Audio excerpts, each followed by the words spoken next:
Hello, hello, hello, hello, hello. We're now on to the second phase of doing this Birdie.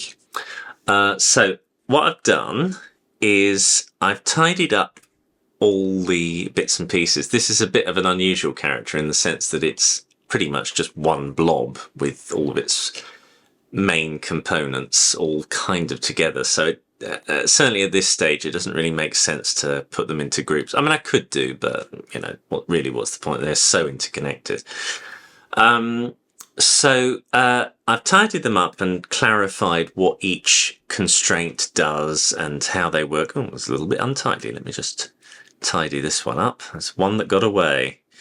Normally, I'd like to make clear what each part is doing and how and everything else. I'll just tidy this one up. So upper nail and lower nail. It just helps to say what each part's doing, and of course the face peg, I mean there's so many of them scattered across the puppet now, it's just one thing doing it, so wherever I see that, it tends to mean that, you know, what's that mean? Shifter. So that one's a static shifter. Basically it's shifting the position of that to make this make sense. We've got a transformation limit there. Basically I'm saying limit X. And then this one is just a 2-point constraint as usual. There we go, that's a bit better. Just tidy things up a little bit. And then we're good. There we are, that makes more sense to me at a glance now. Right, okay, sorry about that, but the other ones are pretty much done. This one is just the curve for the collar is creating a point kinematic output on one side and just going through normal the next. So the kinematic output is altering the position of the knot and the tie so that it's not bending and being twisted around by the deformation when I move it around, but the shirt is. So you notice it flanges, whereas the tie doesn't. Now there's a few artifacts like this, which when I put it onto render, they do still appear. I might fiddle around with that. For the most part, they don't appear. Oops. See, like that. See, there they are, and they're not appearing. But I will titivate that to make sure that these artifacts don't appear. Basically, what's happening is if I show you by unplugging the shirt and putting it into there so it's not being cut, when I move this around, you get these very unpleasant artifacts appearing because the deformation itself of the collar is so tight. So when it gets to these points, it doesn't really know what it has to do. It just tightens it. So what I might do is remake the collar part so that there's another part here and another part here that allows the stretching of the fabric to keep going beyond the boundaries. Otherwise, it sort of doesn't know where to go. I'm not sure yet. There's advantages and disadvantages to this. So, you know, we'll see how it goes. At the moment, I'll just leave it. One of the things I can do if I just leave it is as an animator, I can go in here and when there's a problem, I can just go like that because this isn't really affecting much. So there's a tiny little wiggling there, but it just tidies it up. It'd be interesting to see actually if that does fix it. Let me just play devil's advocate here. The problem with having them so far away is that the curve now is a lot shallower when it goes further down, whereas before it was a lot tighter, you see.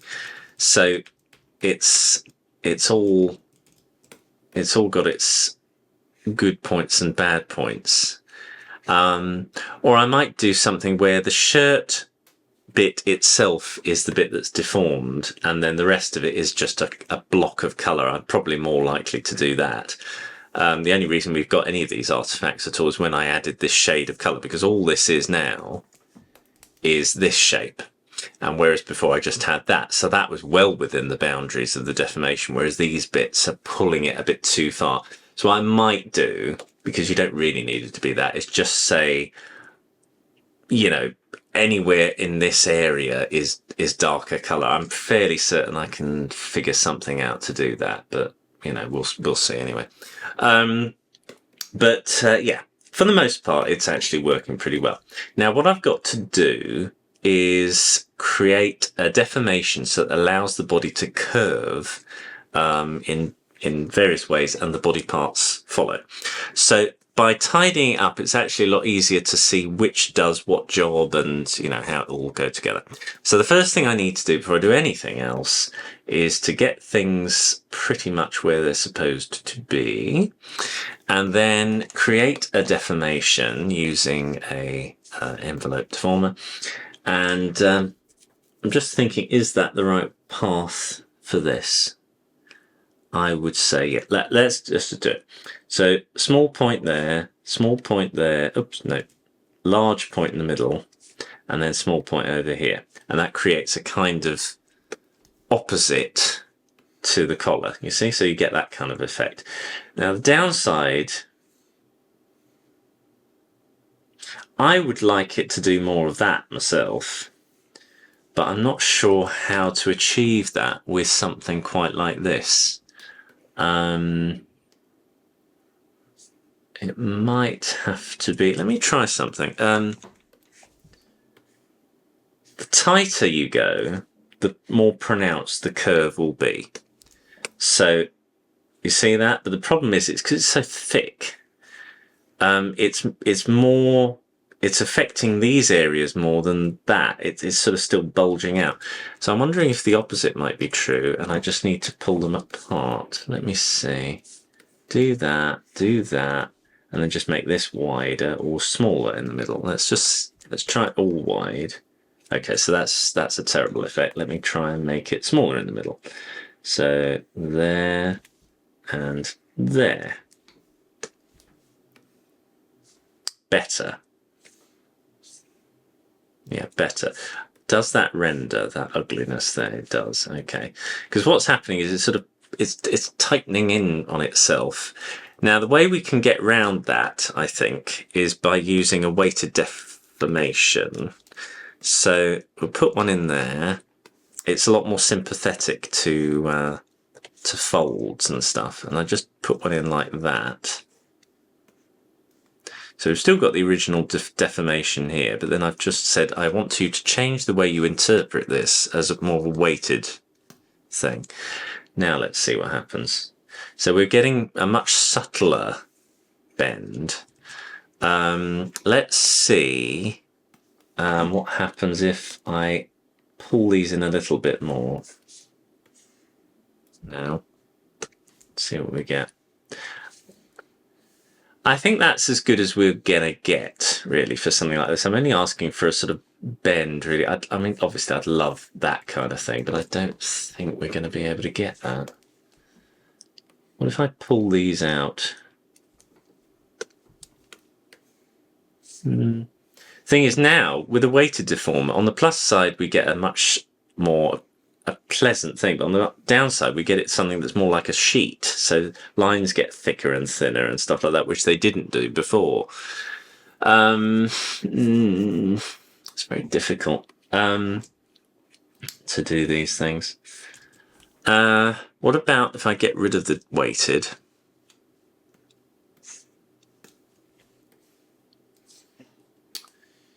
And let me see if I can fix that, because that's more the pronouncement I want. I just want more of a curve in the middle, really.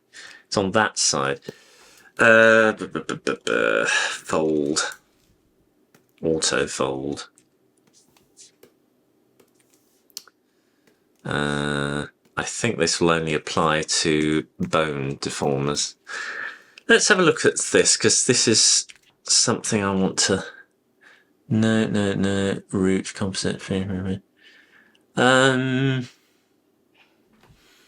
the only other thing you could do is a uniform scale. Oops, that's way too much. 0.9, 0.8. So it scales it uniformly, but that's not really what we want either.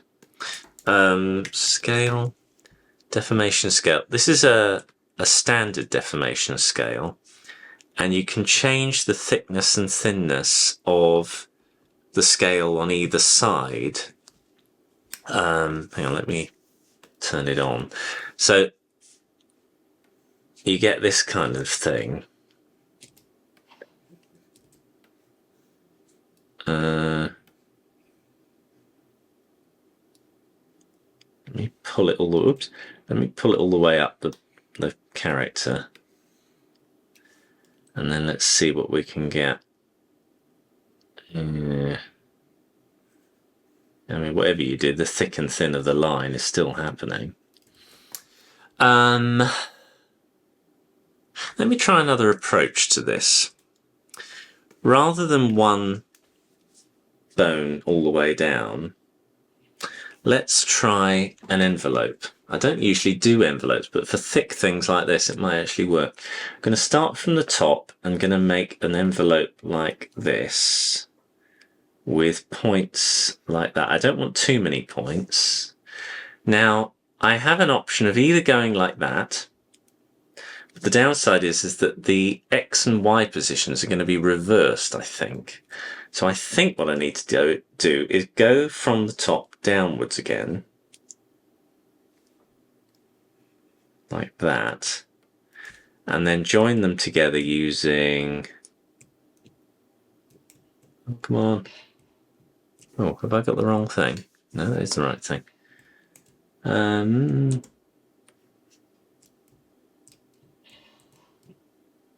am I doing?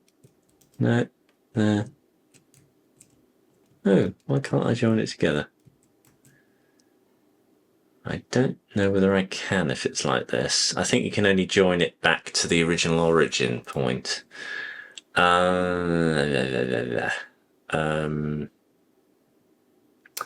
me think how to do this. That was the best way.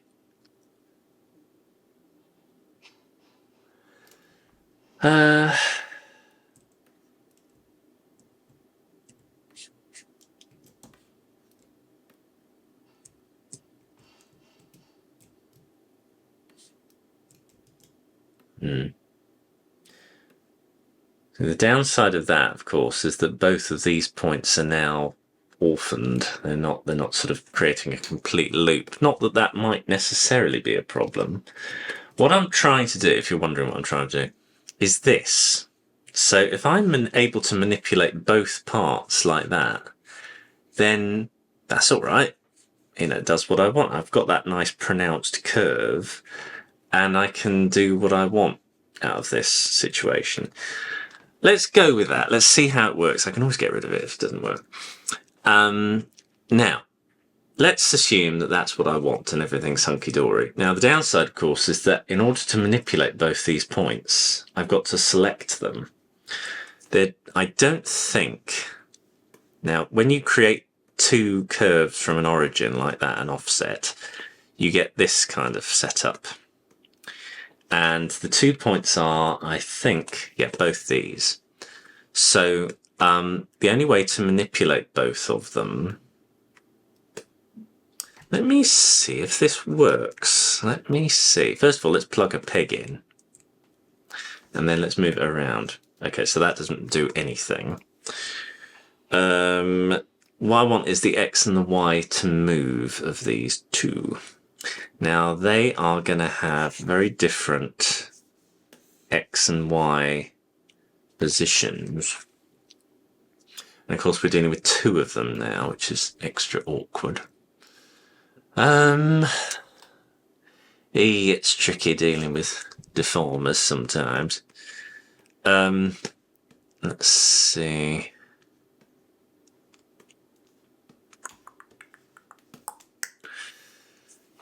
In a perfect world, you would, you would select both of them and you move them around. I mean, you can't even select both of them like that. You have to select both of them like that. I had to select shift on the actual camera view to do that.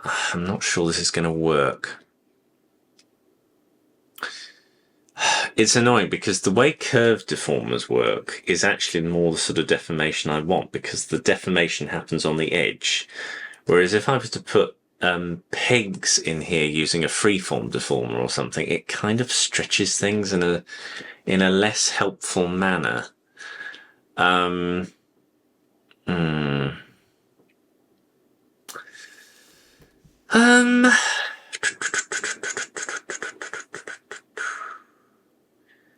What I want really is that central curve, you say, but just on both ends, which is what I've got.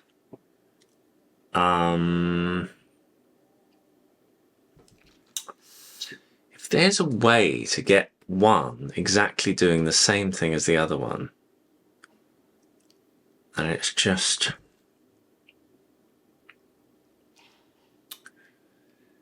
hey.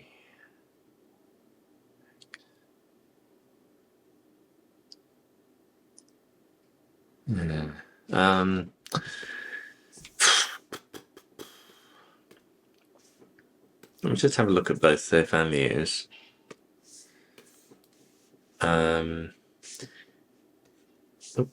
See, I've increased the position of one. They're starting from a different place. The only other way I could do it is 2D offset path. That might work. Yeah, because they're quite similar values now. Well, yeah, they are quite similar values now. Downside is because it's an offset path, I can no longer control the east and south. I can only control the local, but that might be enough. And can you connect them? I'm not really sure I've done this before. Let me try it. Let's see what happens. If I do that, then it makes it into a curve. Connected, curve, point, unconnected, local path. So if I do this, I've got to create a curve. I'd have to create a Bezier, which both of them connected to. Oh, there's a lot of faffing about.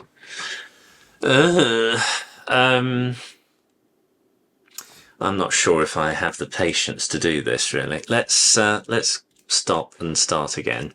It's a shame because it's a nice idea, but there's no way of connecting them to any kind of thing to move them around. I don't want to keep grabbing hold of two things every time I want to move it. All right, let's see what happens when I create a freeform and see. It probably won't work either, but I want to see. One there, one there, one there, one there. That's the most obvious. Get hold of both of those. Ah, now that is actually pretty good. Fine, okay, I'll go with that. Now the advantage of a freeform deformer is that I can go in and alter, if I put them on separate, each point and actually connect them to a peg and then move them that way. Now, first of all, I want to see what these two do. So I want to see, right, so this one is 0.2 and this one must be 0.1. Yeah, so 0.1 and 0.2. Now, oh, this is so annoying, this bar at the side. Really hard to get to as well. I can copy and paste. Are they very similar? They are. So that's good. So the good thing is you're talking about the orienting points.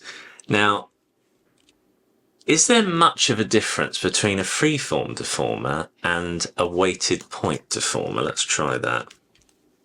So weighted deformer, plug it in like that, and then use some pegs to do the same job as the freeform deformer. So I'm just going to duplicate. So we've got 4 pegs. Plug them in like this. No, that's it. Tidy it up a little bit. There, I'll just get rid of that. Right, okay, so plug them all in like that. At the moment, they're all the same, so it won't do anything. And then I'm going to just arrange these so that they're kind of where they're going to be on the puppet. Doesn't really matter as far as I know where they are on the weighted deformer, but that's the kind of... I'll just tidy it up. That's just pure tidying. Like that. And then move them to the respective places on the puppet. So that's clearly the top. This is the pivot I'm moving, by the way, not the peg's position. That one there, that one there, and that one there. Now, if I move these two, Oops, if I move these two. Now it's not bad, but it's more pinched than the other one. Now there is a way of getting around this. If I, first of all, if I move these two around like that. Actually, for a start, rather than having to grab both of them, what I will do is put another peg here, connect these two up, and then do that. And then I only have to move peg 4 to move the two. Something like that. Now, what I want to be able to do is pull it, but then the tension here is way too much. It's so sharp. I want that to be more curved. So pre-blend them out and post-blend them out. Okay. Calmed it down. It's not really doing what I want. Deformation quality high. So at the moment I've got this peg here, peg 4, that moves. If I just get that out. Come on, come on. That moves both. Oh, come on. What's going on? Something's not right. Why am I not getting that come up? Something's not right. Sorry about this. Hang on. There we go. It's an issue I won't bore you with. Anyway, at the moment I'm able to move these around, but the adhesion to those points is so sharp. I want to calm it down. I remember now what I've got to do.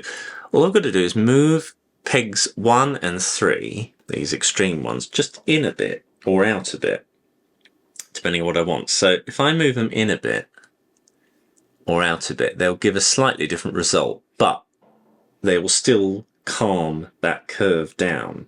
So I'm just going to put peg 1 here, and I'm going to put peg 3 in a bit as well. So now when I move peg 4, we've got that. Now it's still a bit pronounced, I would say. The more you pull it, it's better, but it's not quite right.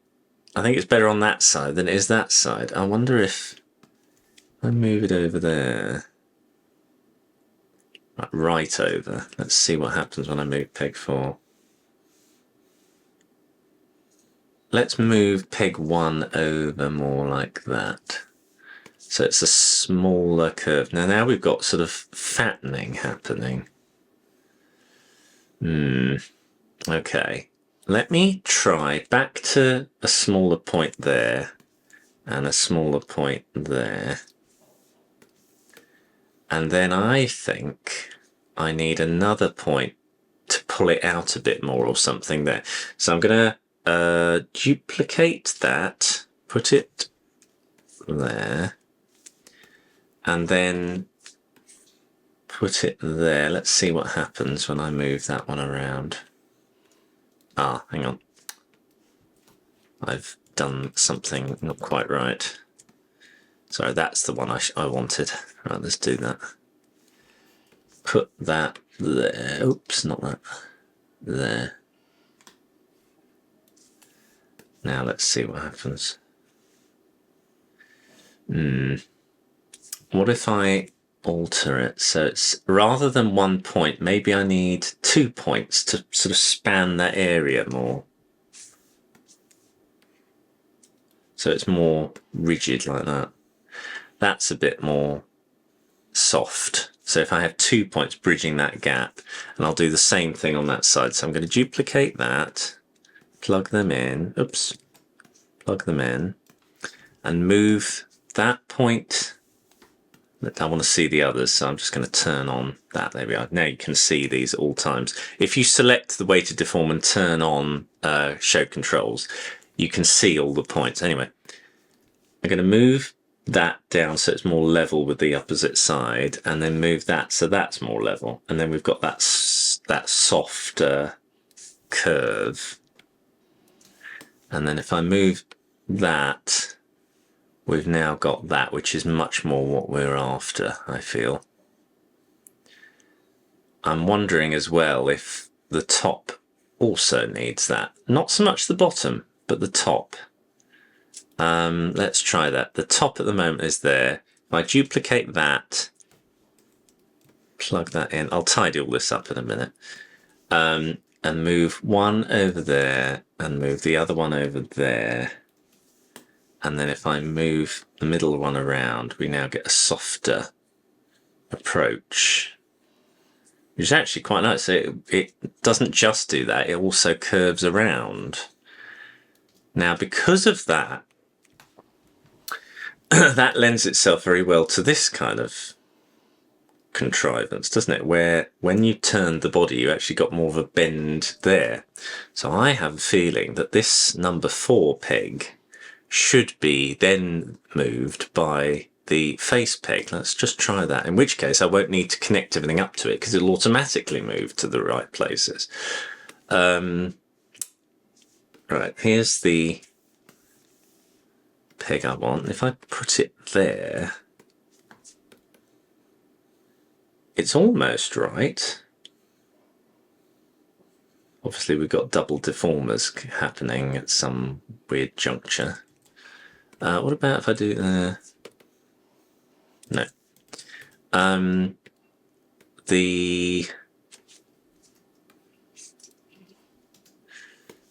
Just a minute, let me see. Now, why, if I move that around? Oh, I see. Yes. I see. Yeah. So hang on. That's the reason why it's not doing it. Okay, it's almost right. No, I really do think I need to have them attach in a different way. It's almost right, this, but not quite. The problem is that these elements, if I move this around, are now moving. It's doing some nice stuff actually, but I think I now want some stuff to actually be attached. Let's just leave that for now. Actually, what I'll just tidy this up so it's a little bit clearer what's going on. So that is driving those two, and rather that one as well, that one as well. I could even do that, so the relationship is clearer.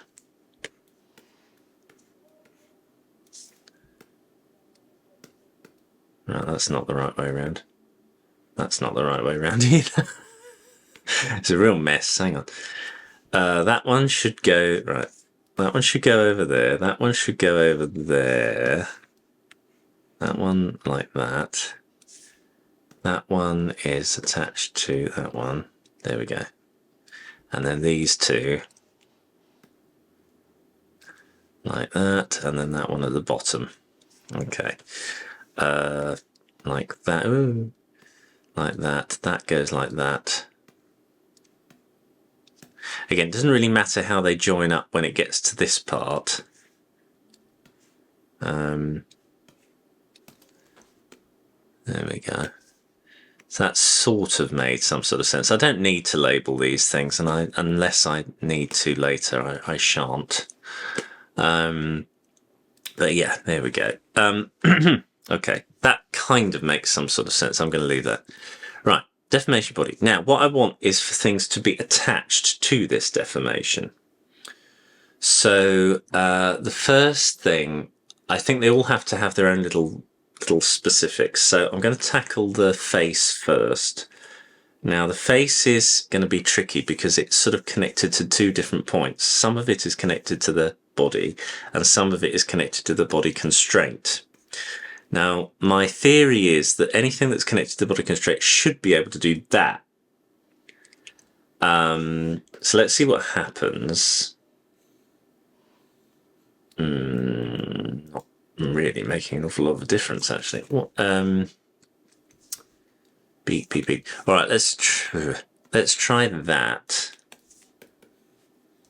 Okay, so that's.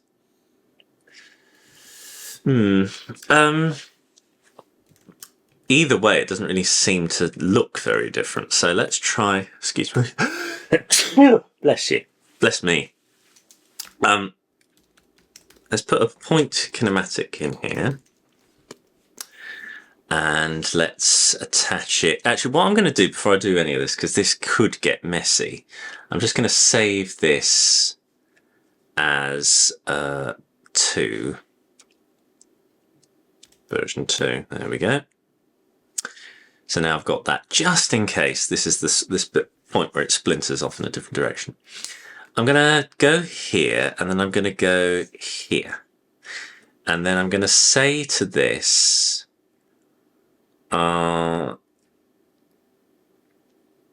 2-point sampling, and with a point that is like that, maybe. I just want to see what happens, all right, at this point. Right, the eyes are fab. They're so good. That's really, really good, actually. The eyes couldn't be better for what I wanted. That's really good. Okay, so that's good. Actually, let me see. Hang on. I'm assuming it's that way around, not this way round. No, I was right. It's that way. There we go. So then they twist with the rest of the body in that lovely way. Now, the beak needs to also do the same thing. Does that do the job if I do that? It doesn't, it doesn't. It might be because of this thing that I created, which might be getting in the way. Let me get rid of that entirely, just bypass it. Ignore the size of the beak. Right, okay. I think, let's put it back. I think what I need to do is have another one of these at this point from the body, and then let's just see what happens. So if I do that and then change where that 2-point sampling occurs, oh, I hate it when it does that, where the 2-point sampling occurs. So I'm going to just move this one to where I think it will, where it ought to be. Now I'm going to get, because I'm a bit, I think that multi-point sphere I've put in is actually causing some confusion. So I'm just going to move that. Oh, I hate it when it does that. All right. I'm also going to do that because that's part of that little configuration now. I'm just going to, okay. If I get rid of it, what happens? Where is it all connected to? It's there. Let's connect that. Okay, so we're back to that. Ah, that's actually pretty good. Do you know what? I'm going to leave that where it is because that's actually creating a really nice look. And I think this multi-point sphere that I could put in here is actually less help than it's creating. So I'll get rid of that entirely. So essentially what it's doing now, not eye roll, it is actually a face roll constraint because that is now driving the entirety of the face, and that's good enough for me for a character this stylized. So that's good. Now, as you can tell, there's ugliness going on there because the curvature of the deformation is, well, first we're getting a double deformation going on. That's the weird thing, and it's sort of, it's behaving in a really unhelpful manner. So, well, it's not a double deformation. It's only getting its information from the constraint. The deformation isn't doing anything. So if I were to, excuse me, I'll save it now. Pardon me. The deformation, what I sort of theoretically want is that, but what we'll get is a load of weird double deformation rubbish. I mean, it's behaving surprisingly well considering, but what we want is sort of that, but not that. So what we've got to do is put another point kinematic in there. It might work like that. We'll see. That works surprisingly well, actually. There's a little bit of tension there, which I might be able to change with things, but that's actually pretty good. That's actually surprisingly good. I am quite impressed. I still don't like, you notice this pinching here. Don't like that. I'm going to change that. So whereas the body previously only had 1 point, I've got to sort of, again, even it out so it's not quite so pinchy. So just duplicate that again. I'm going to put a waypoint here so that it's clear that that's what's going on. That these 2 points are kind of connected up in some way, even though they're not. And they're going to even it out like that. Might even do it a bit lower on. And I'm wondering now if I'm going to find myself connecting that waypoint to the foot, but we'll see. It'll be interesting to see. Anyway, these lower points are now doing that job. So now when I move this around, that's much more sensitively handled, the base there. There's a bit of, I mean, that's actually quite nice as well, the fact that they flatten out. So I might keep that in. But look how much expression and squishiness it has. It's so good. And there's no master controllers. Again, I'm so happy with that. Now, the one thing that isn't moving correctly is the hat. It's sort of flying off into its own little world. Ignore all this rubbish. So I also need to have the hat doing clever things as well. Now, the maybe it needs to be that. We shall find out. It's doing odd things. What about, because it's coming from the body contrast. Let's just try that. There we go. That's much more like it. Yeah, there we go. Excellent.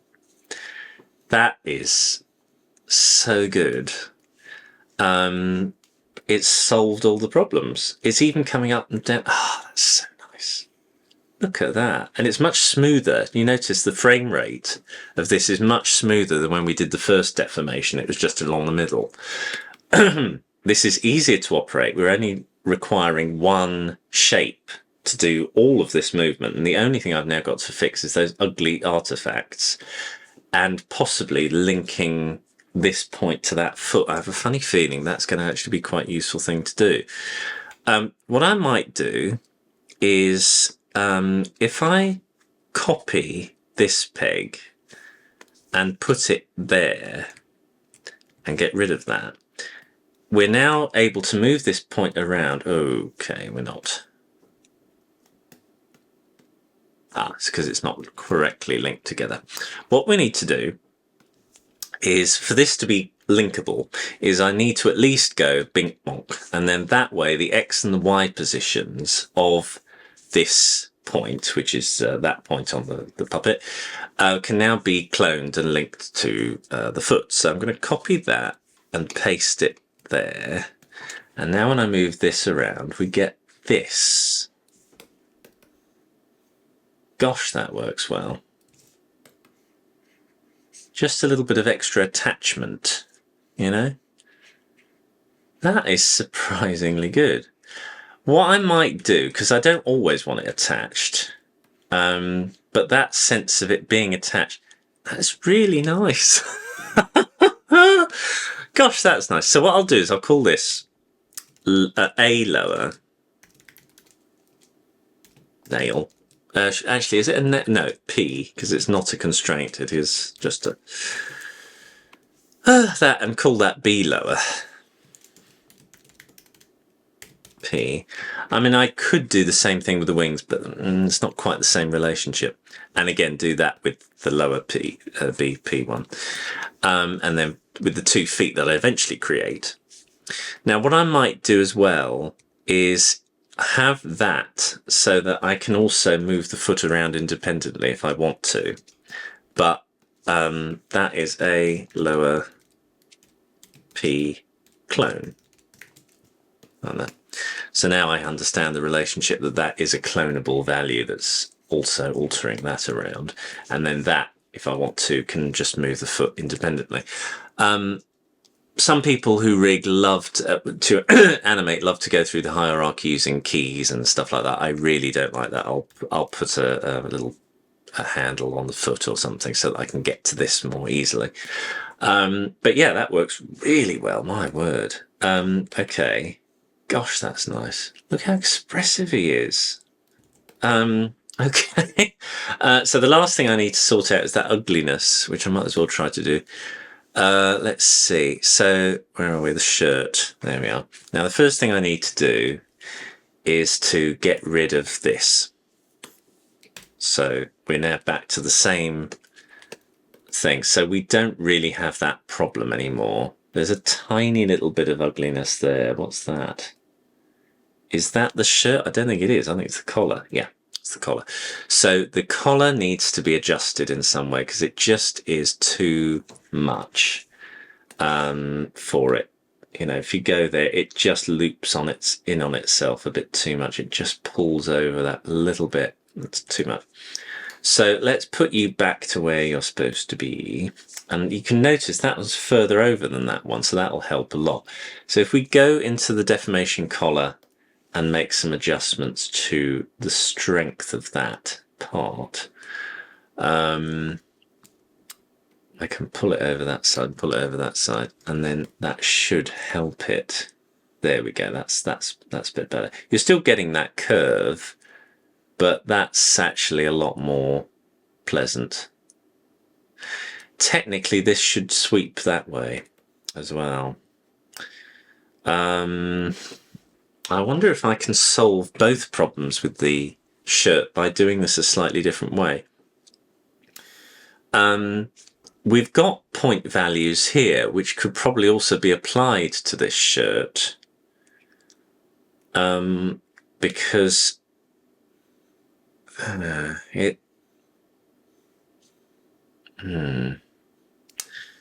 the deformation collar's coming through here. The shirt is coming through down there. What we want is for that and then a point here to happen. I think I'm going to have this. This is exactly the same curve, but I'm now going to have a weighted deformer coming over on this side. Same values coming through there and coming out there. And then that can feed into the shirt. Now we've got a slightly different relationship going on. And then the only thing I need to do now to change how this behaves is put a peg in, I think. Don't know. Somewhere more... You see how that's sort of bending things a bit? I think that's what we need, but I don't know yet. Well, it's more sympathetic, isn't it? You're getting much more of that sweep now. The downside of this peg is that it's probably sweeping alongside. Yeah, the peg is also moving with it, and I don't want that to happen. That's the reason why it's not sweeping enough. So that needs to come from its own little source. You see how that's moving around? Now I'll just move that to where I think it should go. It's more central there. And that's much nicer. And now if I take that, because it's got to come with the puppet at some point, so I'll connect it to the main body peg. So that'll be, oh God, where is it? There. So there. And that's feeding straight into that body. So wherever the body goes, that peg will follow, you see. So I've got them connected up in some way, but now they're doing that. Gosh, that's really nice. It's not, I mean, it's not following a curve, but I probably can fix that too. If I go in here, what I need to do again is probably soften that. So if I put some points there to sort of gently make that into a bit of a triangle, that might work. Let's put those in.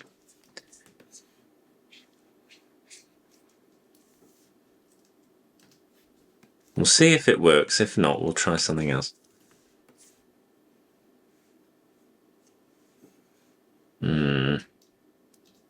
Not really, is it? What if... oh, hang on. Let's get rid of that one. The curve here.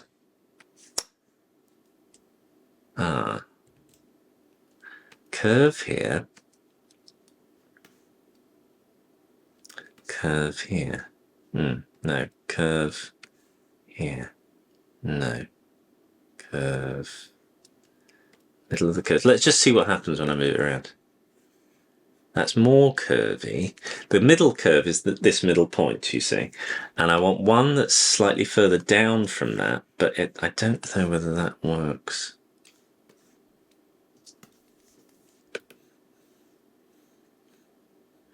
What I want is more of that sort of fatness to come out here, but I don't know. All that's doing now is it's saying from the curve downwards, so it's creating a downward point.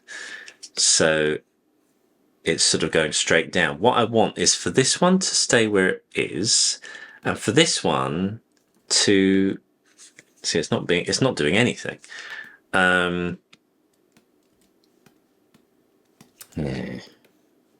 Oh, don't you dare do that.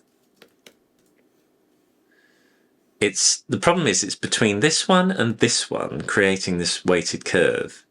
I wonder if that would help. Ah, let's see. Nicer. So it's taking its. I can always alter the artwork so it covers up there, but it's not bad. What? Let me hang on. Peg. I need a middle point that's not quite as much. I'd probably put a limiter in there. Duplicate that, put it in there, put it there, lower it down. Then let's just simulate that. If I were to move it around and then move that, it doesn't do it. Okay. That works, and that doesn't do anything. And that doesn't do anything. So these two are completely redundant. Okay. What I could do to make them not redundant is not attach it to the curve directly at all. Take the values of the curve and put it into a peg. Let's try that. Take it from there, plug it in there. I'll just reset the position, so it's about there. There we go. Right. I'm going to take this peg and I'm going to clone the values of this. So copy function link and put them into there. Paste, and then copy, paste. So now where the curve goes, this peg follows. And I'm going to try and see if I can get it. No, okay, so it is there. I'm not too worried about the position of that yet at all, but we'll see what happens when I move it around. So we've got the same effect, it's just a bit lower down, that's all. Now to raise it up, I should be able to just get another peg underneath it and pull it up, which, yeah, seems to have worked quite well. So there we go. Now there's an offset at the moment. Why? Let's try that and see what happens. No, it has to come from there, and that probably also has to come from there. Okay, so far, let's just see what happens when I do that. Turn them off and do that. Okay, so these are the weights. And that's that there. Right, that needs to come down. Right, and now they match. Good.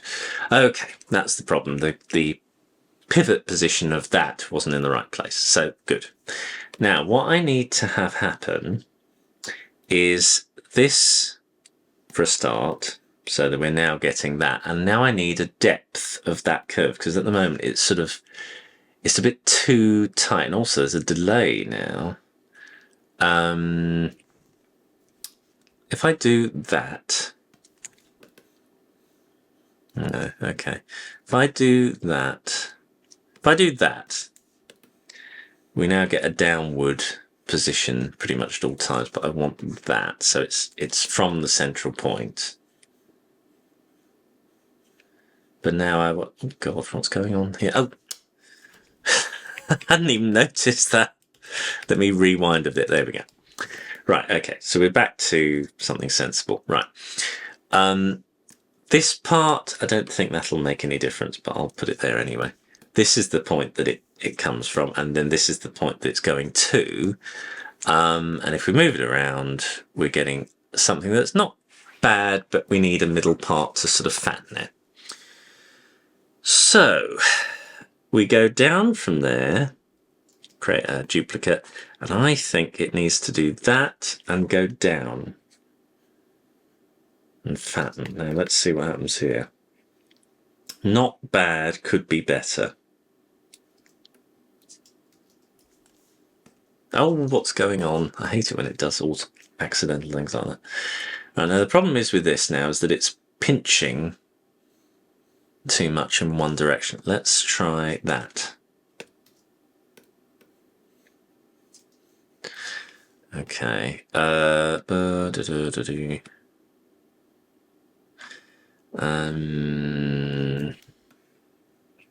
Okay, it's pinching and doing all sorts of weird stuff. Yeah. Okay, that's not working. That point, just trying to figure out the relationships between the two. What's happening here? The shirt, yeah, it's coming direct. I mean, it's not bad, but it's a bit willowy. I want it more of a curve like that. I know. What if rather than pinch point there, we have one on each side? So I'd go one here, and then I duplicate that, plug it in, do that, and then have it on the other side there. What does that create? Why also are they both moving? Hang on, because that one's the... I understand. This one's the clone. Let me mark that. Oh. Right, that's the clone one, right? That's the driving force behind anything underneath it, so I don't want that. That one just shifts it up. That's all it does, shifts it.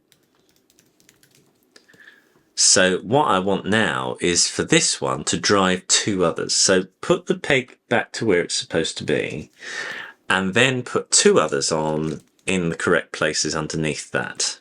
So let's duplicate these two, put them there, and then put one over here and one over there. So now this one drives these two. Let's see what happens when I move this around. Better. I now got to drive two others that are over here.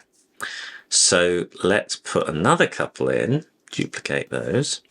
You notice I'm duplicating them, I'm not cloning them. Not that that matters because these aren't moving, it's that one that's moving these two. Anyway, change the position of the pivots like that. Move them so they create a softer curve. Are we getting somewhere now? I feel we are. The only downside is that, of course, by doing that softer curve outwards, we're now sort of getting that sort of, you know, that kind of thick and thin thing. Do I need to get another point? First of all, hang on. Right. If I do that and that, let's try that. Let's see if this does what we need it to do. So we've got those inside almost. It's a bit sharp now. Let me see if doing that helps. Not at all. All right, let's try that configuration. Yes and no. Try that. I mean, they kind of work, but then they don't at the same time. What do they render like? Yeah, you're getting all these horrible kinks and things.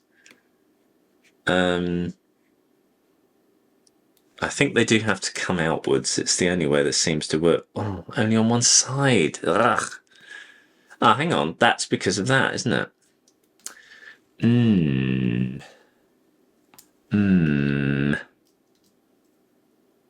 Again, we're getting pinch points here.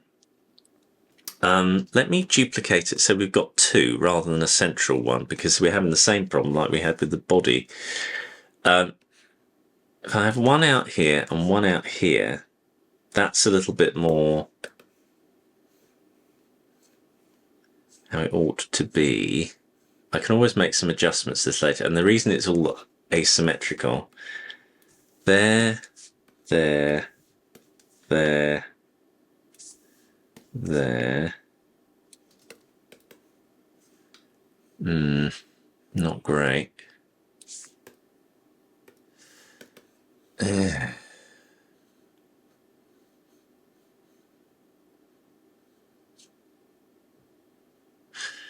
It's tricky.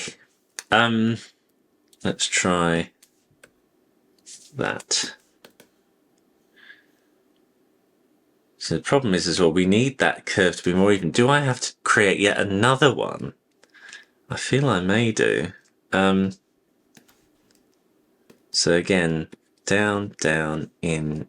And then these ones, calm it down. So I might have to spread them more evenly.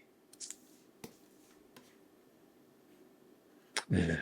All right, let's try it up and in.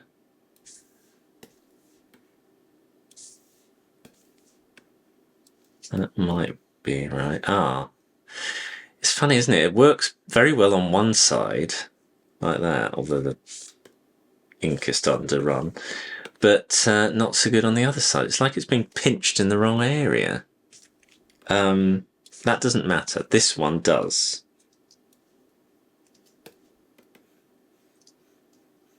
I know why. It's because these aren't moving in relation. It's like a big solid odd shape. They're not rolling around the body in the way that makes sense. That makes sense. So now I've got to think of a different way to approach this, because there's just too many flipping points and they're too rigid. They need to slow and fast and slow and fast and all this. That's why.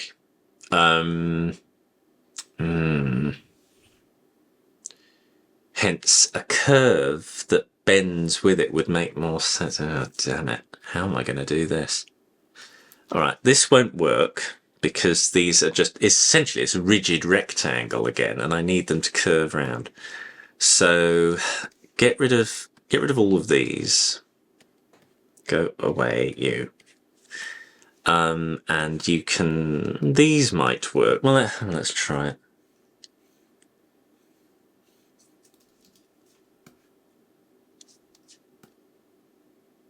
Let's put you back. So it's about there. That would have to, that one would have to go about there.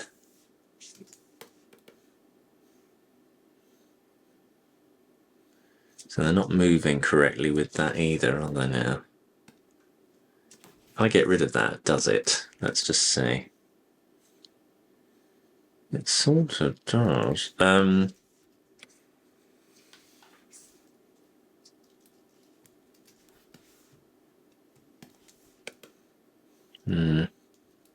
Back to this problem again.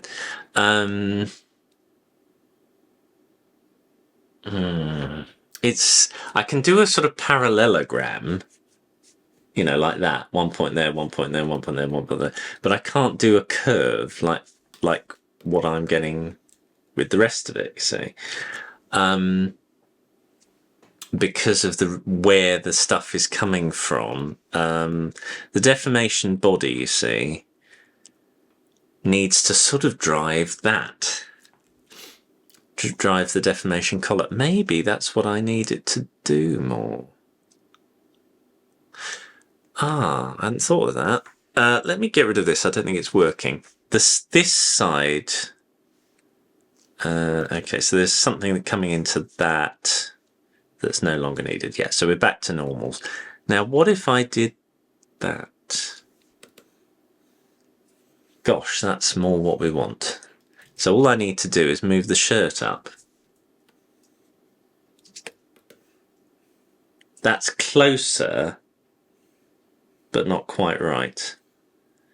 But at least it sort of fits the rest of it, you know what I mean? Okay. If I did a point kinematic from there, what do we get?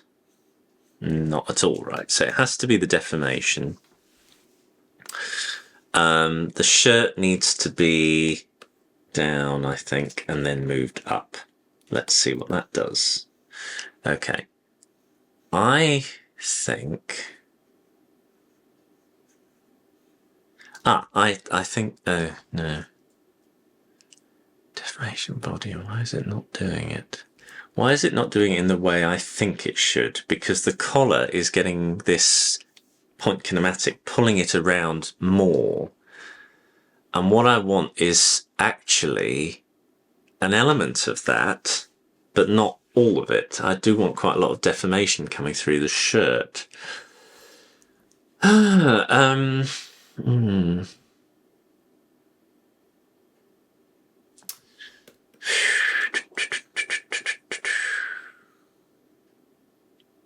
See, the collar is, the shirt is absolutely correct in relation to that, but the collar is actually moving over further because of this kinematic output and then other stuff that's happening later. So I want elements of that, but also that.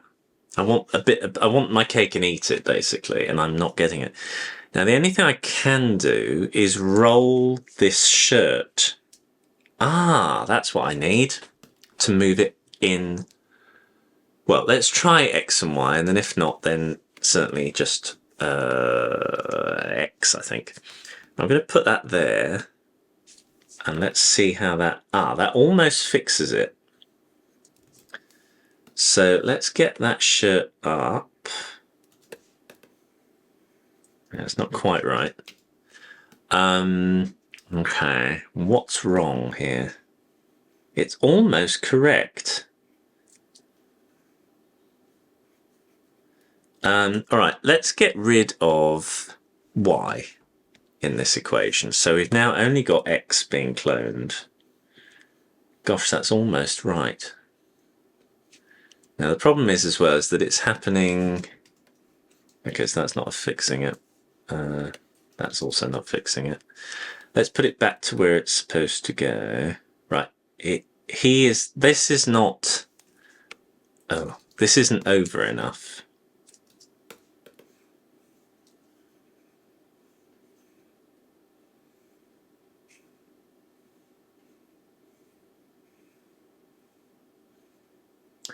Right, and of course there's no rotation there.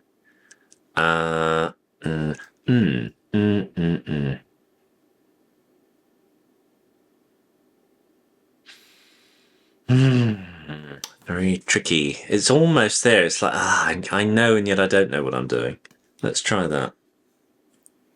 Oh, that's even better. Let's get rid of that and put the clone underneath.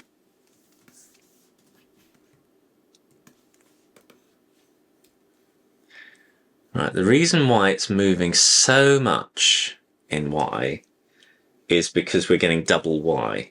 So I need to put, right, let's do that because I still think that's probably what we want.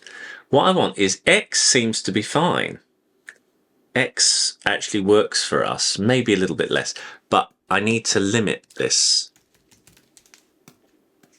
So plug that in there and then do it there and say, okay, I think we've got double Y happening. Maybe not quite double. All right, let's try 80% Y. More or less, maybe a little bit less. 70. And then X needs to be 80 or something. 100. 100. What about scale? Is that the issue here? Skew, rotate. If I change... No, don't think that's having any real effect. What about that? And go to there. I don't know. I'm just trying stuff. It's not really affecting it in any sensible way. Let's do that again. Or let's do that. No. It doesn't seem to be curving the body at any point now. The thing, the shirt, it's just a sort of solid rock, which didn't happen when I did that. So this seems to be ruining things. Oh, how annoying. All right, the only other option is to copy, paste. So now we've got a complete clone of that. But I have that happen earlier and do that. So now I've got this happening, and then I've got the option now of limiting that before it gets into the deformation. So let's see, and that way we should be able to get around that issue of a rock solid, which we seem to be. So Y now is sort of fixed, and X is just a little bit too much, so 80 there. All I might do is, it's not bad, is it? It's almost there. So then, first of all, does this affect things? Well, it does a bit.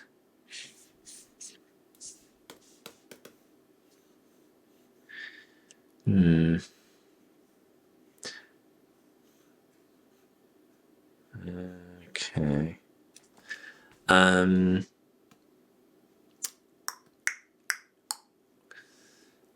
mean, it could.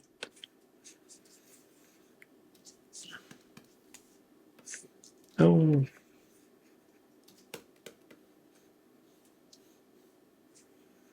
Not quite sure why the curve of that would affect anything, but anyway. Let me get rid of that. That's. What's the problem here? We need more stretch. When the body constraint happens, it needs to come up more, doesn't it, and squash down. Everything else is almost right. It just needs more of something.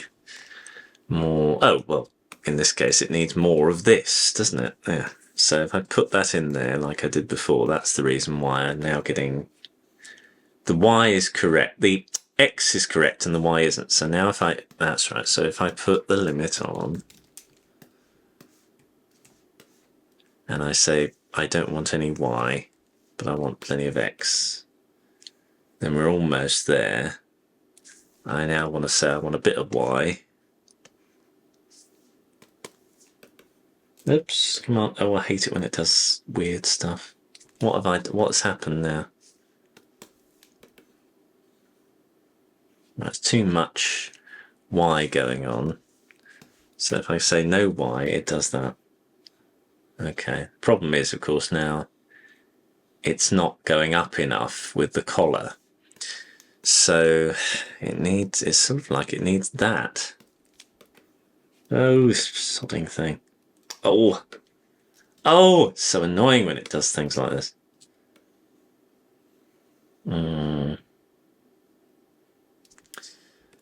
Let's say now we're getting too much Y from there as well.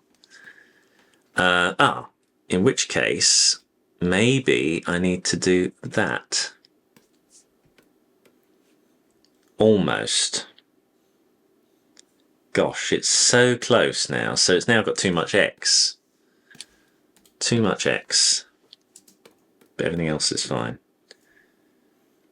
Gosh, it's almost there. It's almost there. Okay. Gosh, it is almost there and all. So it needs more X now for this to work. Let's say 50% X. Too much. 20% X. And there we have our sweet spot. My goodness. I mean, that's as good as damn it. I can't. I could alter the positions of these a little bit so that they are plumb with what I need to do. So what I've done here is the deformation body here is exactly the same as the deformation body here, except that I'm able to put in this and combine it with a little bit of this after the event, you see. So I'm able to have a slightly different relationship for the shirt, but they are twins, if you like. Now, what I would like to try and do is alter the pinch points of the shirt so that they are just a bit more sympathetic to the shirt, but everything else is fine. So I can just excuse me, I can just go in here and alter the pivots of these things so they're just a little bit more sympathetic to something that's happening lower down. So I think if these come out, if these come out a bit further,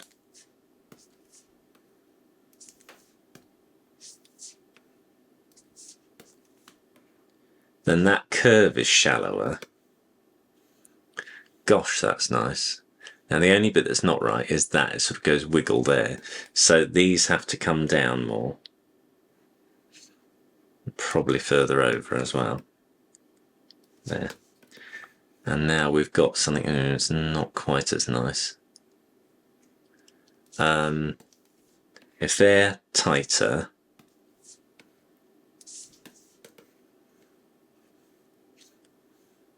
and then the top ones, well, they're all right.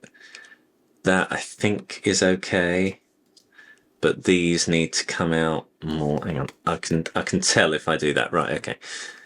That needs to come out. What does it need to do? Like that. That comes in like that, I think. I mean, I think that's as good as I can get something like this to be, really. I mean, it's not bad, is it? Goodness sake, it's pretty good. I'm quite impressed. I mean, this is no master controllers. I keep having to remind myself there's no master controllers in this at all. It's pure. Okay, I wonder, can I be that mischievous and just actually pull that out a bit and pull that one out a bit? Does that? It's not bad, is it? Got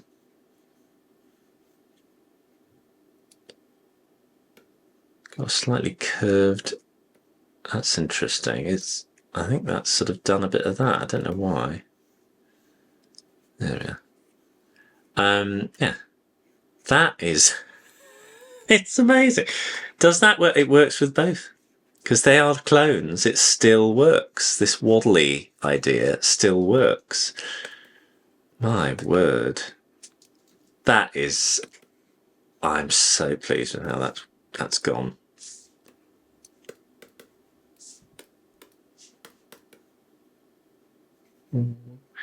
Yeah, there you go. All constraints and interrelationships. There we go.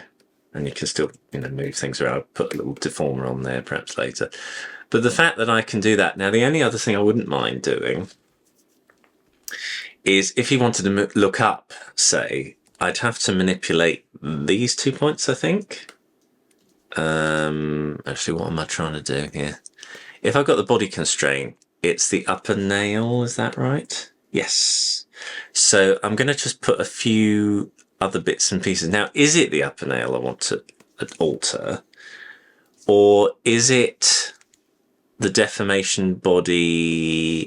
Not that one. That one, is it? Hang on. There we go. The problem with that now is that it will pinch until it'll get to that. And why is that? Because it needs to rotate. If you have a look at the weighted deformer and I move these two around, this is the problem. They need to be able to do, they need to have another peg to move them around. So what I need to do on both of these, because they are twins, I'm going to create another peg that will operate these two and put it here, I think. And then if I rotate that, we get more what we want. Put it there, rotate. Okay, so that's going to create a problem there.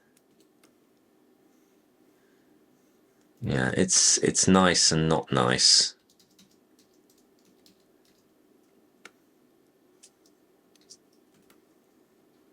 If only I can create it so that those two move. Now there is a way to do it. I'm going to try it. It's the most... honestly, this is getting to bonkers levels, but sod it, we've come this far. One thing you can do when you want to rotate something without rotating it is use a constraint, and then to just say there's nothing at all wanting to go through here except the rotational information. So I could put another peg here, like that. Put a constraint here, 2-point constraint, so it falls through there. And then have one being the upper one, which I think I'll put there, and one being the lower one, which would be our rotational point. Change this to projector plane. Don't want any volume modified at all. In fact, I don't think I want anything coming through except the rotation, that's all. And then by moving the top one, there we are, I'm able to get that rotational value. Flipping it works. Okay, we'll go with that. My word. I mean, it is bonkers, but we've come this far. So if I put, yeah, there you go, I got some rotational in there as well. It's a bit bonkers, but you know. There we are. Now, the problem is with this rotational is that it's not rotating these in kind, so it's not a true rotation. We might be able to get away with it by doing that. Let's see. Almost. Let's move it back to where it's supposed to go. So we've got, I'll put them back to where they were as well. So that's all nice, but then if I want to rotate it, I can go like that and like that. Now the downside is it's sort of flanging out, and that's because the rotational pivot is not in the right place. It needs to be more in the center of things like that, I think. There we are. And then everything's rotating. It's not rotating as a curve, but that might not be a problem. Do you know that? it works. Okay. Okay. And then that turn, and then that rotate there. There we go. Caught, blow me. Now, the problem is, of course, the shirt is not going to be doing this because it's not got the same mechanism going here as this one does. They're not twins in the true sense of the word anymore. But what I can do is if I group this and call it move into rotation, because that's all this constraint is doing. And that is such a good idea. I might actually include it in one of the future books, because that is something that I wouldn't mind reminding myself about. Put it in the control book or something. Anyway, right. So that's it there. And I want it to be exactly the same. So this really does have to be cloned. So same with this one, although I think those two values are the ones, but I'll still do it all the way through. Copy that, bung it into here, paste it. Now I can't remember how it's connected up. Everything is connected into it except the face. So bing, bong, including the face, surely.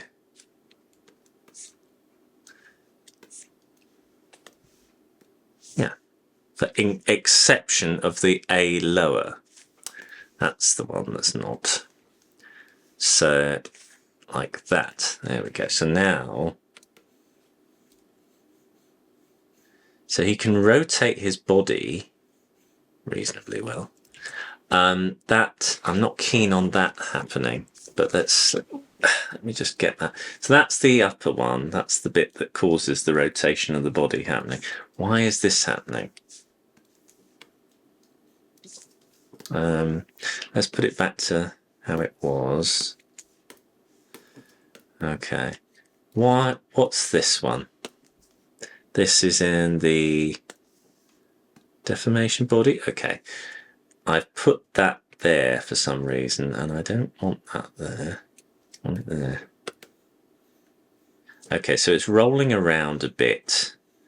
It's rotating because that's what this does now. And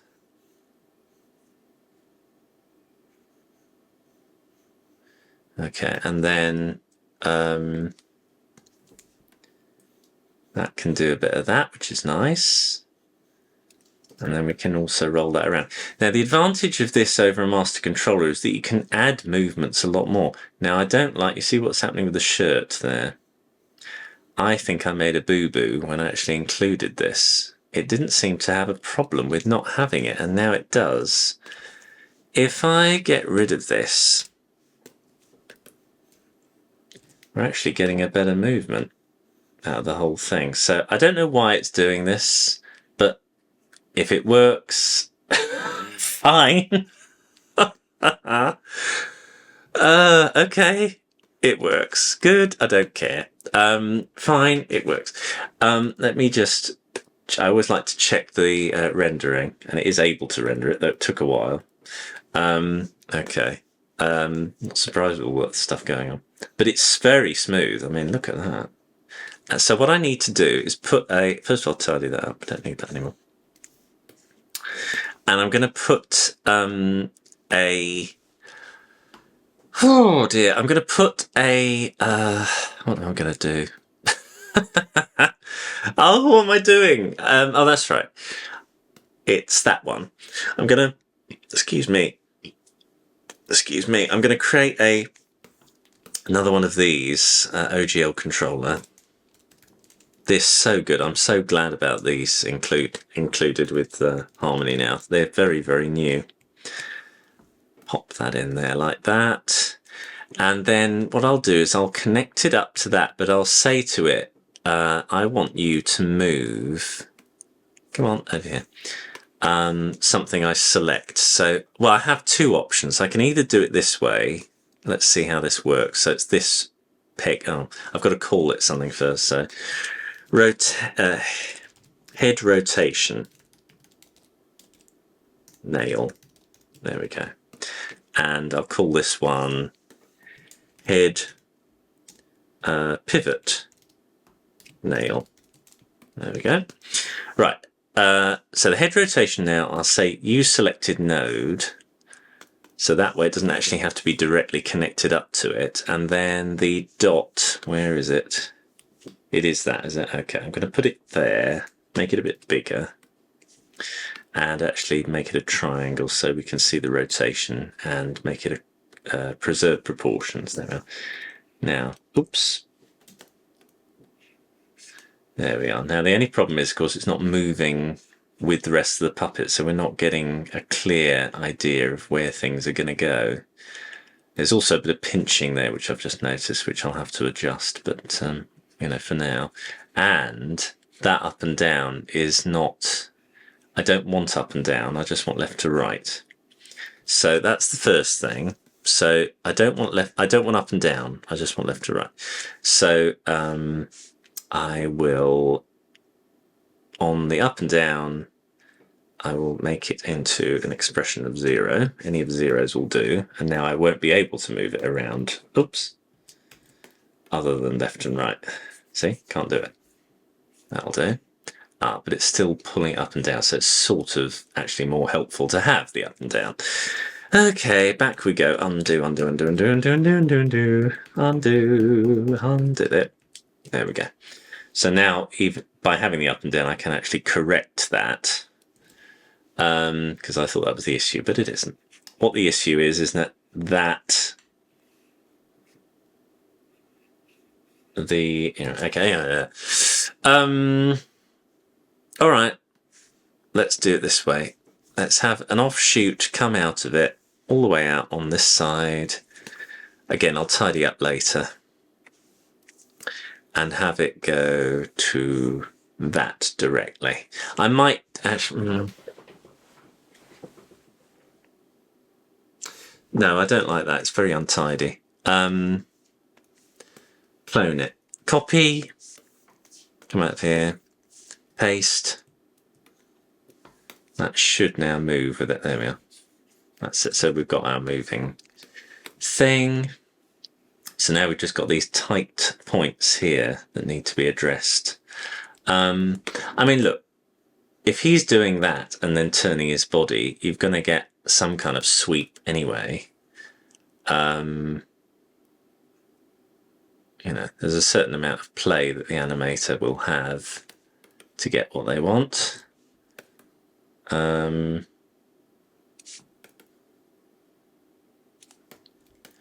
I can still go in here and make some adjustments. I might do some stuff so that I can still manipulate the head a bit, because I also don't like the fact that these eyes are squishing around in this way. So I might have to do something there. Oh, this is really annoying. This is another thing I'll have to correct. Okay.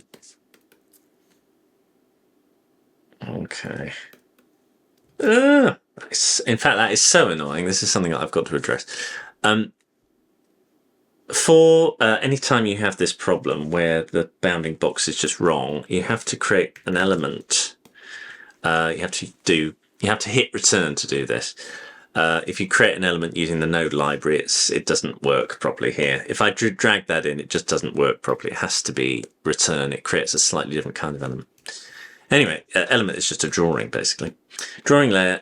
What I'm going to do is create a big out of the way thing. I really don't want it in the way, so I'll just put it over there. It disappears because it's not plugged into anything visible unless I go to composite, and then you'll see it there just about. Anyway, if I go in here, element, we can zoom out and see it. There we are, just about. You can just about see it. It's because it's such a thin line it's created. If I make it really big, you'll see it on both of them anyway. I'm just going to fill it with green and then get rid of the edge because we don't want all that stuff. So there we are. I wanted it deliberately out of the way. I'm now going to unplug it so you don't see it. The great thing is now that annoying bounding box is nowhere near the actual point of movement, so it's not going to make me accidentally go to rotation. I just will be able to move the flipping thing around. If I turn them off, there we go. Okay.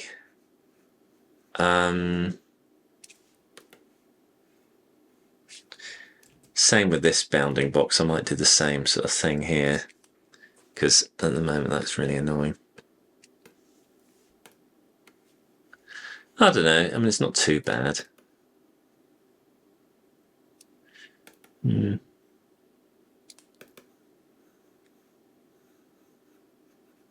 the problem is that this isn't moving in relation to that properly. If I did that, it would. So now it's moving more correctly in relation to where the rotation is, I think.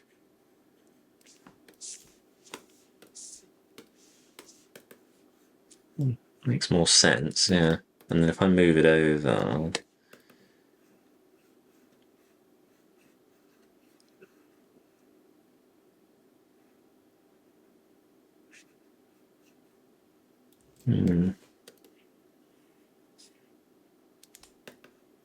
I mean, if you were to do a master controller for this, you could do things more with the head, where you sort of roll it up and stuff. I admit, you know, it doesn't do everything. But the downside of a master controller can be that these little micro movements of squishiness don't happen so much with a master controller's movement. It can look quite robotic if you're not doing it. So this sort of constraint-based system, even though it might not be entirely accurate, might be more what you want. What I would like to do, let's put these back to where they're supposed to be. Oh, irritation. Right, and then that one there. This is one thing you have to do. If you put an element in between these two things, I'm just going to call this box mover, because that's what it is. You do have to adjust things so that you don't accidentally hit that, because normally you're able to reset the position like that, but now it's wanting to reset the position of this, which is no good. So all you do is you select the peg, you go in here, and then you say to it, selection, I want that to be the thing selected, not that, when I select the controller. And now, when I go there and do it, it resets it. So you haven't got that in the way. Anyway, let me just tidy this up. It's a bit easier to see what's going on. Right, okay, so what was I going to do? Oh yeah, I would like to have the ability to just move the face around without any constraint nonsense. So I think I need to put it, where do I need to put it?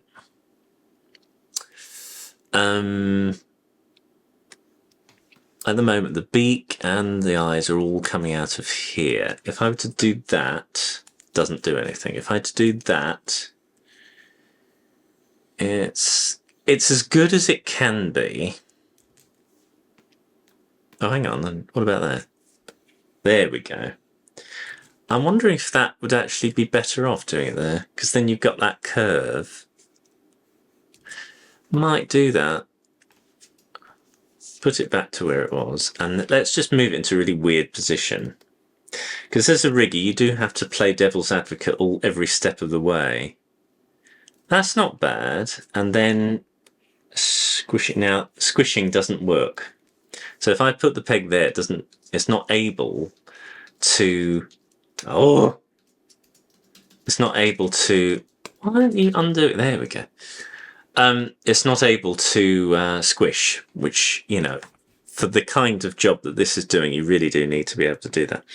So if I do that and I move that around and then I go here, I should now be able to.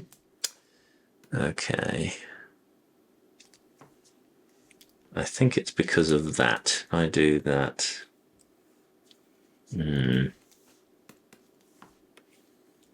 Right. I really still want the ability to just sort of squish the whole thing down. If I put it there, does that? It does. Okay, so I kind of need the job to be done by both parties, and I still think it would be nice to have it there. So what I'm going to do, first of all, let's have a look and see what happens here. I think I need the peg here. So let's cut that and put it there. Move the peg around. Move the peg around. So we're still getting that lovely roly. And then if I want to squish it, I can. Good. And can I move it around? I can. Lovely. So that's where I would put the movement peg. And then yeah. So this is face V-peg, if you like. That moves the entire face around, but still keeps that roly, because I think that would be so much more beneficial. I don't see why I wouldn't want that at any time. Obviously, you know, if I did, I would change it and fiddle around. Anyway, and I think the squishing from that point is, I think that's what I want. If I, let me see actually.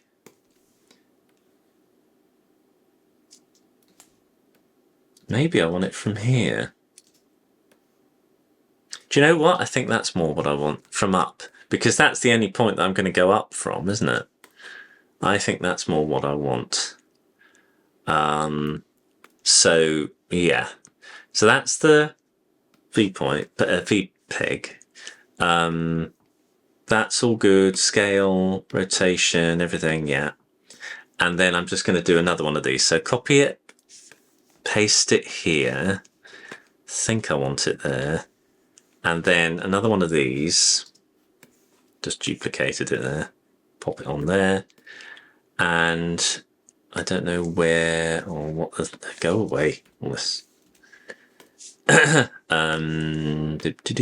Just make it a different color. Oh, there it is.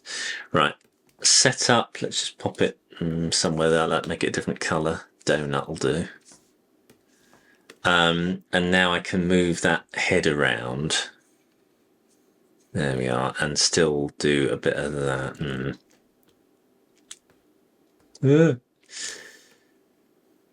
There we go. It's interesting because it's yeah, okay.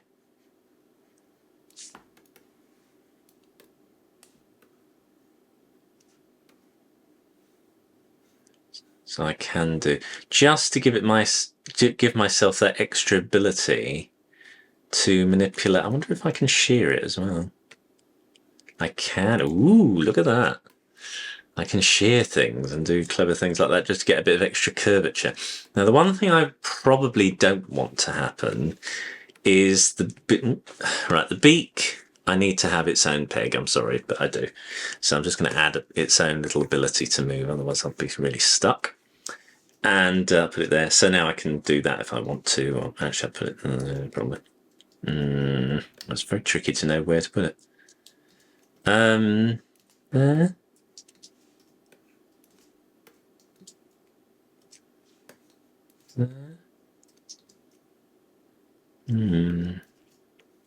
Yeah.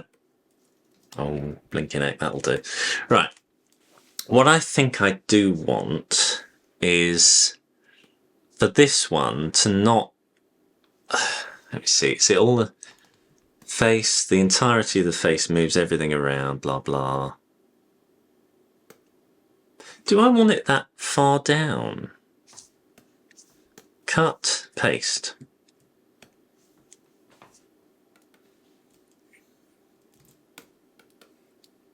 Yeah.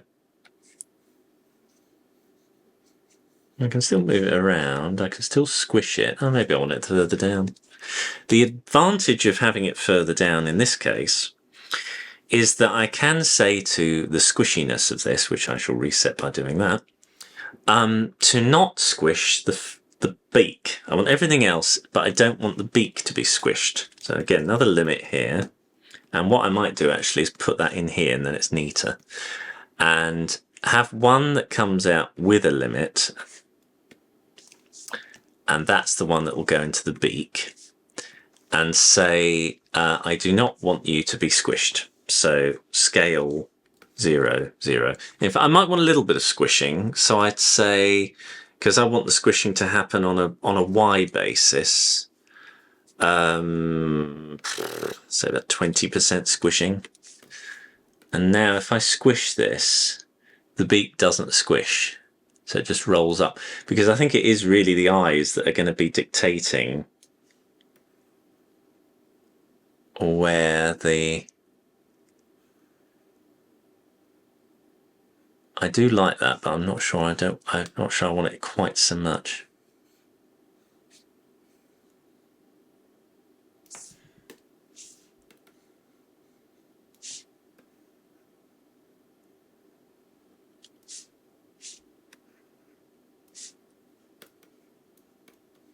Yeah. Now, the thing I don't like of what all this is happening is it's making the pupils go all funny shapes, and I think that's the one thing that shouldn't change shape, or at least not in one direction. The X is, I don't want the X to change shape at all. So I'm going to make some adjustments to the eyes. Now, I don't want any X stuff to come through to the pupils of each eye. So let's see if I put a limit here, will it fix that problem? Let's do that, and let's say I don't want any squishing of X. Right, that's not what I need it to do, is it? So I need a third bit there. And I need it to come through right to high up like that, I think. Let's see what happens. Oh, scale Y. So, scale X. See what happens. By the way, the placement is completely wrong. I need it to be, there we are. Right in the middle of it, I think. And then if I reset this position, there we are. Oh. Just a minute. There we are. I think it needs to be in the middle of the eye. I don't know this, but I'm guessing. So now if I move it around and I squish it, that pupil should stay the same. Now I can see there's a bit of shearing going on. So again, I say no to skew. You can see that rotating. And I want... do I want like 20% Y? No. Do I want 40% that? 0.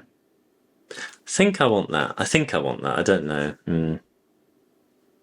What about 20? 20. Hey, I'm not sure what I want here.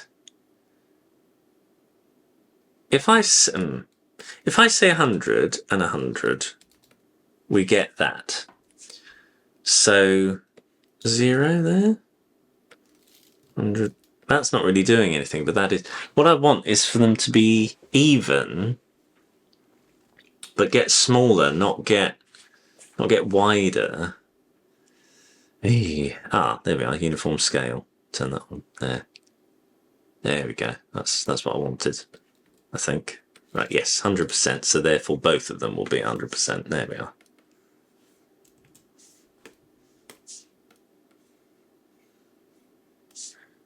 And then, oops. And you'll notice the anchor point being there. I want it to be in the middle of the pupil itself, I think. So I think it needs to be there. There we go. Now, whether or not that'll change when that happens. All right, okay. Maybe I need it to do that.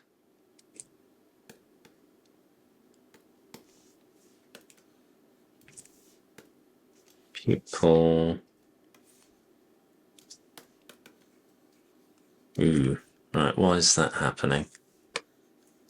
Why am I not allowed to move that around? Oh, hang on. Ooh!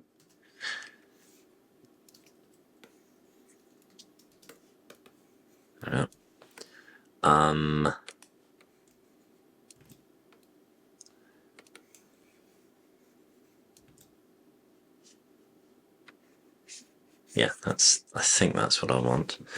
So, okay. Put that back to how it's supposed to be.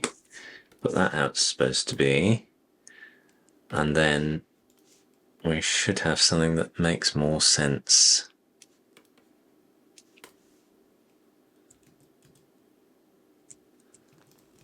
I think. Scales. Uniform scale, yeah. Allow flipping, yeah. I think that's what I want. I don't know. Right, I'm going to do the same thing for the other side. Do I want that? No. Do I want that? Maybe.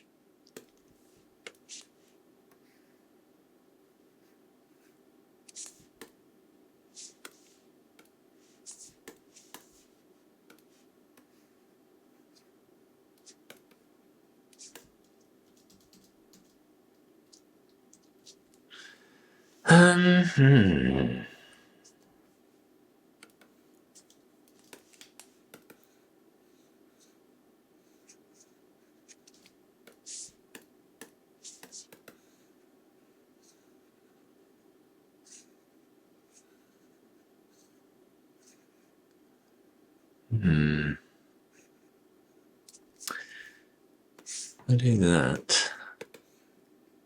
I think that is more what I want. He's retaining more of his own character there. Yeah, okay. So all two eyes have to have their have some sort of grounding in relationship to the rest of the character. Yeah. Through a sort of outport there. So where's the pupil gone? Okay. It's not there. Right. Anyway, plug it through there, and then I want a limit that's the same as last time. So again, yeah, copy. I might as well. Don't make a difference. That. And then put the pupil in there and do that from there. And then do that. And then do that. Is that really the base place? There we are. I was going to say it. Right. Okay, so now we've got that kind of thing happening. Do I want that? Before, we were getting a sort of... Hang on. Do I... Right. If I do that, I still want that to sort of be more like that. So maybe I need to say no to uniform scaling, but say don't scale X. Sorry, do scale X, but don't scale Y. Or only scale Y a bit, so about 50. I think that's more what I'm after. What I don't want is to see the sort of wide. I like the stretch, but I don't want it to go wide like it's going there. It's going wide. That's fine, but that's going wide. I want to sort of limit on how far it can go, you say. I suppose if I say 30...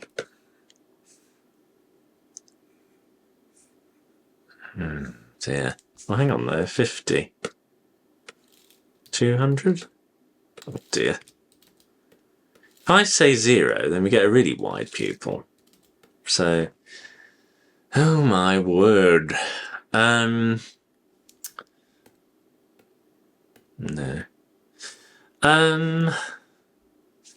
Bayek.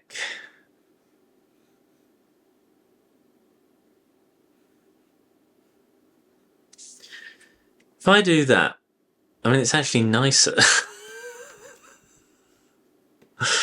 I don't think I'm going to fix this problem. What I'm just trying to do is stop it from going too wide, but I think it's just something I'm going to have to fix. It's going to cause more trouble. Okay, let's leave it. Get rid of you. Get rid of you. Back to how we were originally. So, why is that so wide at that point? You know what I mean?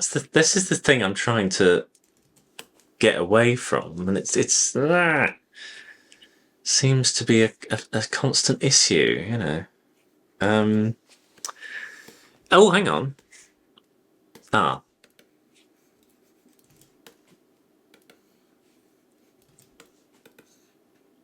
think that's friendlier. This side constraint is to do with up and down movements. Yeah, I think that's fine. Yeah, okay, I think that's it. That was the change that needed to happen. Right, okay. It's still a bit wonky, but you know, what can you do? There we go. What I'd like to do as well is to make the bounding box more appropriate for the entirety of the face, because this just doesn't quite fit. So again, with all of this, I'm going to create let's just center everything back to where it's supposed to go. That one's incorrect. And then put an element in there like I did before. Put it in there, plug it in there so I can see it. Draw it. So I would like it to be all over the entirety of the face there. Fill it up. Come on, fill it, fill it, fill it. Ugh. Fill it. Thank you. I can get rid of that bounding box. And then I don't want to see it anymore, so go away and then say to this, please move this. And I don't know what I've got here. Oh no, that's all correct, isn't it? So now we've got a bounding box that kind of is the right size and fits better, doesn't it? It fits what we're actually moving around. If I move this around and I move this around like that, it makes more sense, doesn't it? The whole thing. What I don't like now is that these things are not moving in relation. See that going flying out and everything. It's not really fitting what was being done before. If I do that, put it back, put it back, put it back. What I need, you see, is for that to be more central. Go away. Oh dear. Like that, say. I don't, whatever. And then that sort of makes more sense, but it's not pulling as much because it needs to be, I think, like that. That's it. And then if I move this around, oops, it's sort of moving in relation to where the thing is doing its job,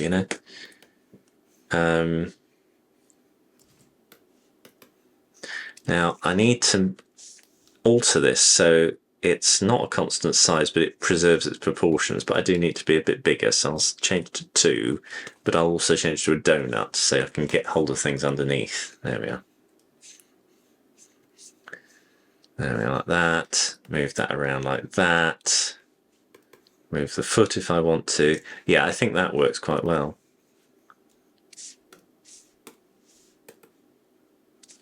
And then that also will need to move in the same way. So both these need to be connected to that there.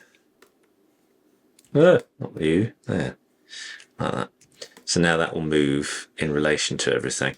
That won't, but maybe that should. Maybe everything should come out of there. So otherwise it doesn't really make any, whoops, it doesn't really make any sense. Now it's moving too far. Limit. Plug that one into there. And change the limit to, is it no rotation or something? Not sure. There we go. Oh, and no translation, or no translation Y anyway. That's a bit better. So now it actually fits the rest of the puppet. There we go. So you've got something that's sort of grab hold and actually makes sense in relation to the rest of the puppet, you know what I mean? So that's a sort of tilt. Yeah, I don't, rather than the triangle, I still think it would be nicer if it was more of a circle. There we go, that's a bit more sympathetic, yeah. Okay. Now, obviously up and down does not affect it in the correct way. The correct up and down is that. So the downside is, see, if I do that, maybe.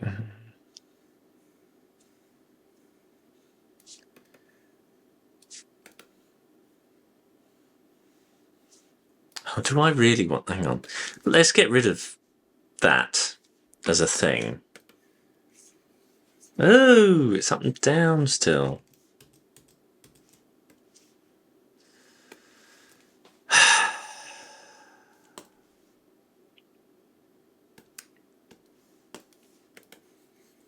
Why is that?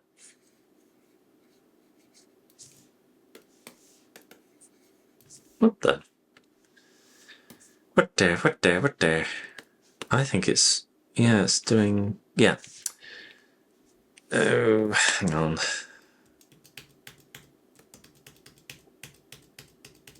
There we go. Right, put it back to how it was. This wasn't actually operating this at all. It was operating something else. So go away. So now it really is operating that. And then I want to get rid of that option here. There we go. So now it can only go backwards and forwards like that. And that way we're limiting the problem of that, but I can still move this around, just quite therapeutic.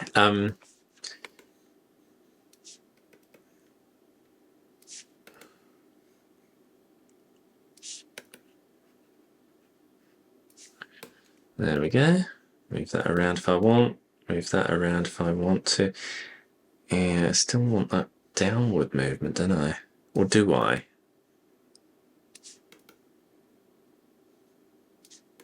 If I want that to go higher, I have to do that, maybe. Right, okay, that's interesting. Right, okay, this is where there's an issue. If I do that, everything doesn't quite move in the way you expect. And that also doesn't move in the way you expect either. That almost does, but not quite. That's not bad though. You know what I mean? I'm loathed to change things too much, but I do think that you see that thing where you move it and it starts to twist. I think I can correct that. The problem is it's with the it's with the eye turn, and it will be the edge point is just a bit too close. Let's put it back to how it was. So put things back as like that. And then edge nail, I think it's just a bit too tight.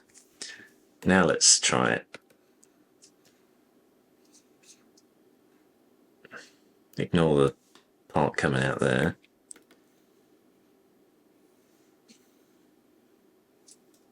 And let's see what happens when I rotate it. More sympathetic on the other side. The other side is a bit tighter. I don't know. Let's try it with the other side and see. I turn edge nail, just pull it out a little so it's not quite as tight, and then try it again. So there.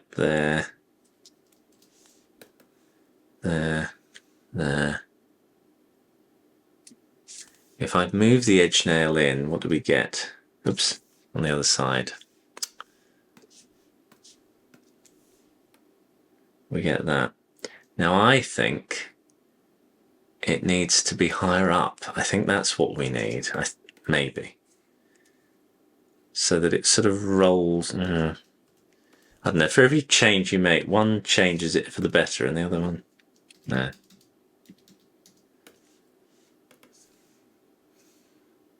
That's quite nice, that roll. So in other words, I think the other one has to also be slightly higher, and then it does that nice skewing thing around the rolling top of the bird. Yeah, it's a subtle movement, but it works. That's really nice. It just gives an extra bit of curvature to the character. I'm happy with this. This has gone, generally speaking, very, very well. I think it's an easy one to animate as well. I've got a master controller for that wing position there. I've got some of that to sort of give myself, a certain amount of positioning. We'll see. I don't entirely know. I might have over-rigged some of it, but it's only for one shot or two shots. It's not like it's doing a full series. If it were, I think I probably would have several versions of this so that you're not tied up in knots when you've got a character, you know what I mean? But it was fun. There are some things which I love about that. I love that. Look at that. It's so good. So I'm really pleased with how this has gone, generally speaking. It will make my life animating a lot easier. This in particular is a lot of fun. I really love it. It's so good. So yeah, really happy with this.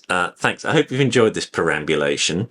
As I say, it'll be eventually on my Patreon. So please join, download the puppets when you can, and have a look at the madness inside. Hopefully this will be a bit tidier when you get hold of it.